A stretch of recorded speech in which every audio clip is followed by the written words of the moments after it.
த Lord. நேற்று கெஸ்ஸூவில் நம்ம கேட்ட அந்த செயின்ட் யாருன்னாக்கா புனித சுவாமிநாதர், அதாவது இங்கிலீஷில் செயின்ட் டாமினிக்னு சொல்லக்கூடிய ஒரு புனிதர். இவர் 1170 ஸ்பெயின் நாட்டில் பிறக்கிறாரு. இவங்களோட பெற்றோர்கள் பேர் ஃபெலிக்ஸ் கஸ்மன் அண்ட் ஆசாவின் ஜோனா. இவர்களுக்கு பிறக்கிறாரு. இவர் ஒரு சாதாரண குடும்பத்தில் பிறந்து வளர்ந்துட்டுருக்காரு. இவர் 16வது வயதுலேயே அகஸ்தினார் சபையில் சேர்ந்து குருத்துவமானவராக படிக்க ஆரம்பிக்கிறாரு.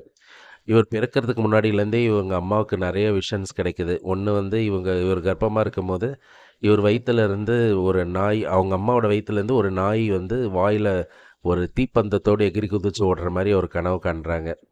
பிற்காலத்தில் அவர் பிறந்ததுக்கப்புறம் ஞானஸ்தானம் கொடுக்கும்போது ஞானஸ்தானம் கொடுத்துட்டுருக்கிற சமயத்தில் இவர் தலைக்கு நேராக ஒரு நட்சத்திரம் தோன்றுறது. இதெல்லாமே அவங்க அம்மா கண்ணுக்கு தெரியுது. அதனால் அவங்க அம்மாவும் அவரை ரொம்ப பக்தியாக வளர்க்குறாங்க. அவருமே இயற்கையாகவே பக்தியாக இருக்கிறாரு. ரொம்ப சிம்பிளான லைஃப் லீட் பண்ணிகிட்ருக்காரு. இவர் 16வது வயதில் அகஸ்தின் சபையில் சேர்ந்து அங்கே சாமியார் ஆகிறாரு. நிறைய சுச்சுவேஷனில் அவரோட எளிமையான வாழ்க்கை மூலம் மற்றவங்களுக்கு உதாரணமாக இருக்கிறாரு. அந்த நேரத்தில் நிறைய தப்பறைகள் பரப்பப்படுது கிறிஸ்துவத்துக்கு எதிராக. அதை அழிக்கிறதுக்கு முயற்சி பண்ணும்போது தான் மாதா காட்சியளித்து அவங்களுக்கு பலத்தை ஊட்டுற மாதிரி அந்த ரோசரியை கொடுக்குறாங்க. அந்த ரோசரியை பரப்புறதுக்கு அவர் ரொம்ப முயற்சிகள்லாம் செய்கிறாரு. அந்த நேரத்தில் தான் அவருக்கு சில தெய்வ உந்துதல்கள் ஏற்பட்டு தூய ஆவியானவரின் அறிவுறுத்தலால் அவர் அந்த டொமினிக்கன் சபையை ஆரம்பிக்கிறாரு. அது எதை வச்சு ஆரம்பிக்கிறாருன்னா, அவங்க அம்மா பார்த்த கனவை பேஸ் பண்ணி தான். டொமினிக்கன்ஸ்ன்றது இட்டாலி லாட்டின் மொழியில் என்னன்னா டாக்ஸ் ஆஃப் த லார்ட், கடவுளின் நாய்கள்ன்ற அர்த்தமாக. அந்த பேரில் தான் அந்த சபையே ஆரம்பிக்கிறாரு.